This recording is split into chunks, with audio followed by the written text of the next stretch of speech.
မြန်မာပြည်မှာခိုင်နှင်းဝယ်စီနေတဲ့တည်းစပယာလီရတဲ့ကောင်တွေကောင်မဆိုရင်ဘယ်တော့မှစီမီစီကန်စီလာမှာမဟုတ်တော့ဘူးနော်လူတွေကဘာဖြစ်လို့တောင်းယူမှုတောင်းခံမှုမရှိတာလဲသိလားပြည်တို့မြန်မာပြည်မှာနော်ပရိဟိတတွေစီနေတဲ့အတွက်ကြောင့်လူတွေကတောင်းယူမှုတောင်းခံမှုမရှိတာရချင်တယ်လို့ရမယ်လို့ချင်တယ်လို့လို့မယ်ပြောချင်တယ်လို့ပြောမယ်ပြီးတော့တို့ခလေးတွေစီလာလို့စင်တို့မွေးစားလို့မနိုင်လဲခိုင်နှင်းဝယ်စီမှာပို့မယ်ဒါပဲစီတယ်နော်အဲ့ဒါခိုင်နှင်းဝယ်ရဲ့လောက်ရမဲလားမမဲဘူးမကောင်းဘူးပြည်တို့မားနေတာအဲ့လိုမျိုးဆက်လောက်လို့ဆိုရင်လူတွေကလောဝတောင်းယူမှုတောင်းခံမှုမရှိတော့ဘူးဘာမဆိုခိုင်နေဝစီတယ်ဘာမဆိုပရိသတ်စီတယ်ငါနာလို့ဆိုရင်ငါယောဂါစီလို့ဆိုရင်ငါကိုငါတဲမှာရေခင်းဆိုင်လဲငါကိုငါမကြည့်လဲတနေ့ကြလို့ဆိုရင်ငါဖျားနာလာလို့ဆိုရင်ပရိသတ်စီတယ်ဒါပဲနော်တိုးတက်တဲ့နိုင်ငံမှာချမ်းသာတဲ့နိုင်ငံမှာပရိသတ်ဆိုတာမရှိဘူးမိမမဲ့ခလေးတွေဆိုရင်ဘယ်သူကြည့်လဲအစိုးရပဲကြည့်တာဘယ်ပရိသတ်သူ့ရောင်ဆောင်တခွန်းမှလာပြီးတော့လောက်ပေးတာအလူခံတာမရှိဘူးဒီသူတွေစဉ်းစားကြည့်မြန်မာပြည်မှာဂွင်းဆိုးစီတယ်ကွာကုံသားစေးစီတယ်ကွာ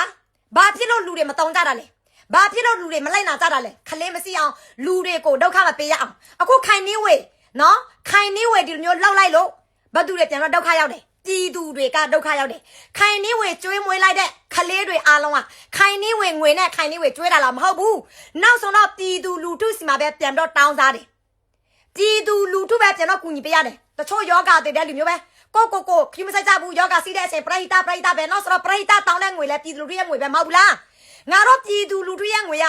စင်ရဒုက္ခနဲ့ငါတို့ရဲ့နိုင်ငံတိုးတက်လာဖို့အတွက်ငါတို့လုပ်ပေးရမယ်လေအာနာစင်အာနာယူကိုတော်လန်တဲ့နေရာမှာပြန်တော့ထောက်ပံ့ပေးရမှာအာနာစင်အာနာယူကိုတော်လန်တာအားလုံးအတွက်နိုင်ငံတိုးတက်ဖို့အတွက်နာကကောင်းစားဖို့အတွက်ခွေးရလက်အမှလွတ်မြောက်ဖို့အတွက်အဲ့ဒီပြည်သူလူထုရဲ့ငွေအဲ့ဒီနေရာမှာရောက်ရမယ်ပြည်သူတို့နော်စဉ်းစားကြည့်လိုက်လေပြည်တို့ငါတို့ရပြည်သူလူထုရဲ့ငွေငါတို့အတွက်အကျိုးစီးအောင်ငါတို့နိုင်ငံအတွက်အကျိုးစီးအောင်ငါတို့သားသမီးအတွက်အနာကကောင်းအောင်အကျိုးစီးအောင်ငါတို့လုပ်ပေးရမယ်လေနောက်ဆုံးတော့အဲ့ဒီစီမရှိကံမရှိတဲ့အဲ့ဒီလီးတွေစပတ်တွေကြောင့်ငါတို့ငွေရတော့ဘလို့ကောင်းစရာလားအဲ့ဒါပြည်သူစဉ်းစားအဲ့လိုမျိုးလောက်ရတရားဘသူကဖန်တီးတာလဲအာနာစင်ကဖန်တီးတာပြည်တို့ရေအာနာစင်ကဖန်တီးတာနော်ငါတို့ရောက်มาလိုက်လို့ငါတို့ဒီနိုင်ငံကိုဖျက်ဆီးလိုက်လို့ငါတို့ဒီနိုင်ငံကိုရောင်းစားလိုက်လဲငါတို့မြန်မာပြည်သူသားတွေကနော်ဆင်းရဲမယ်ဆိုရင်လဲငါတို့လူတွေပရိသတ်တွေငါတို့မွေးစားထားတဲ့ပရိသတ်အတူရောင်စားတွေအများကြီးပဲရှိတယ်သူတို့လောက်ပေးလိုက်မှာပါဘာညာတလကပေါ့နော်အဲ့တော့သူတို့အဲ့လိုမျိုးလောက်လိုက်လို့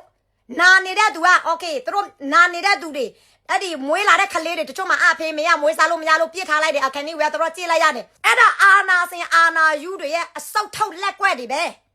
နော်ငါတို့နိုင်ငံကိုငါတို့ပြန်တော့ကူညီပေးလို့မရအောင်အရေးမကြီးတဲ့နေရာမှာပြန်တော့ရောက်သွားအောင်တို့တွေကလှုပ်ထားတာနော်ဘလောက်ရင်နာဖို့ကောင်းလဲဒီသူလူထုရဲ့ငွေရနိုင်ငံအတွက်အနာဂတ်အတွက်အကျိုးစီးအောင်လှုပ်ပေးရမှာကူအဲ့ဒီစပအကြောင်းလီအကြောင်းအဲ့ဒီမအေလို့ပရိဟိတတွေမျက်ရည်ချူလိုက်လို့အဲ့ဒီစပမပရိဟိတတွေမျက်ရည်ချူလိုက်လို့ငါတို့တွေကသွားပြီးတော့တနာပြီးတော့ကုန်နေရတယ်ငါတို့တောင်မှအနာဂတ်ဖြက်စီနေပြီငါတို့သားသမီးတွေရခိဆက်ဆက်လဲကြုံနေဖြစ်နေရတာငါတို့ပြန်တော့ကြည့်နော်စီတဲ့ငွေကိုငါတို့သားသမီးတွေခေတ်ဆက်ဆက်ကြုံနေမဖြစ်ရအောင်အဲ့ဒီနေရာကိုငါတို့ထပ်ပေးရမှာသူများလီးကြောင်းသူများစပတ်ရတဲ့အတွက်ကြောင့်နော်ညစ်ပတ်နေတဲ့အဲ့ဒီ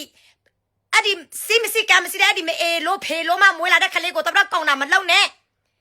နော်အဲ့တော့ငါမြင်ငါကျင့်နေတဲ့ချိန်မှာမယိုးမြန်မာပြည်ကပြိတ္တနော်အများအဖြစ်လုံးဝမယိုးသားဘူးအာနာစင်အာနာယူတွေမွေးစားတဲ့ပြိတ္တတွေတက်ပဲ